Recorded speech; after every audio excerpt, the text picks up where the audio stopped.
ശിരോചർമ്മം പാളികളായി ഇളകി വരുന്ന ഒരു രോഗാവസ്ഥയാണ് ശരിക്കും പറഞ്ഞാൽ താരൻ എന്ന് പറയുന്നത്. സാധാരണക്കാരിലെല്ലാം എപ്പോഴും കൂടുതലായി കണ്ടുവരുന്ന ഒരു ശരിക്കും ഒരു രോഗാവസ്ഥ എന്ന് തന്നെ പറയാം. ഒരു ക്ലിനിക്കൽ കണ്ടീഷനാണ് താരൻ എന്ന് പറയുന്നത്. ആയുർവേദത്തിൽ ഇതിനെ ദാരുണകം എന്നാണ് പറയുന്നത്.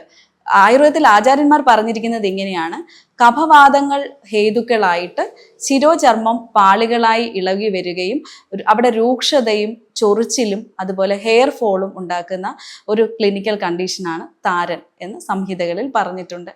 ഈ അവസ്ഥയിൽ ശരിക്കും ഇത്തരത്തിൽ ഉണ്ടാകുന്ന ഒരു കണ്ടീഷൻ ഉണ്ടാകുമ്പോൾ രോഗിക്ക് പല വിധത്തിലുള്ള കോസ്മെറ്റിക് പ്രോഡക്ട്സിനോട്, അതായത് സോപ്പുകൾ, അതുപോലെ ഷാംപൂ, അങ്ങനെയൊക്കെയുള്ള ഓയിലാണെങ്കിൽ തന്നെ പല വിധത്തിൽ മാർക്കറ്റിൽ കാണുന്ന പലതും വാങ്ങി റിപ്പീറ്റഡ് ആയിട്ട് ഉപയോഗിക്കും.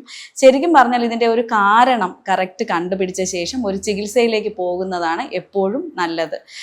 കാര്യം പലപ്പോഴും സ്കാൽപ് സോറിയാസിസ് അല്ലെങ്കിൽ സെബോറിക് ഡെർമറ്റൈറ്റിസ്, പലതരത്തിലുള്ള ഫംഗൽ ഇൻഫെക്ഷൻസ്, ഈവൻ കുട്ടികളുടെ ക്രാഡിൽ ക്യാപ്പ് വരെ ആൾക്കാർ താരനാണെന്ന് പറഞ്ഞ് ചികിത്സിക്കുന്ന ഒരു സാഹചര്യമുണ്ട്. അതുകൊണ്ട് തന്നെ ഇതിൻ്റെ യഥാർത്ഥ കാരണം കണ്ടുപിടിക്കുകയും അതിൻ്റെ ചികിത്സ തേടുകയുമാണ് വേണ്ടുന്നത്.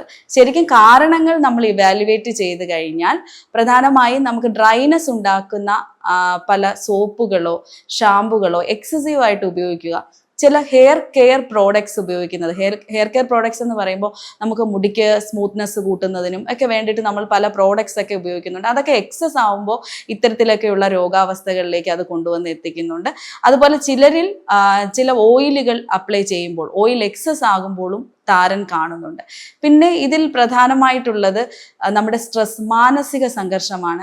മാനസിക സംഘർഷം കൂടുന്നതനുസരിച്ച് നമ്മൾ ഇമ്മ്യൂണോളജിക്കലി വീക്കാകും, നമ്മളെ രോഗാണുക്കൾ ഇൻവൈഡ് ചെയ്യും, അതിലൂടെ നമുക്ക് താരൻ പോലെയുള്ള അവസ്ഥകളും ഉണ്ടാവാനുള്ള സാധ്യതയുണ്ട്. അതുപോലെ ഭക്ഷണക്രമം, ഈ ആളിൻ്റെ ഭക്ഷണക്രമം വളരെ ഇമ്പോർട്ടൻ്റ് ആണ്. കൊഴുപ്പ് കൂടിയ ആഹാരങ്ങൾ കൂടുതലായി ഉപയോഗിക്കുക, അതുപോലെ ജങ്ക് ഫുഡ്സ് ഒക്കെ കഴിക്കുക, അങ്ങനെയൊക്കെ വരുന്നവരിലും താരൻ കൂടുതലായി കാണുന്നതായിട്ട് പഠനങ്ങൾ തെളിയിച്ചിട്ടുണ്ട്.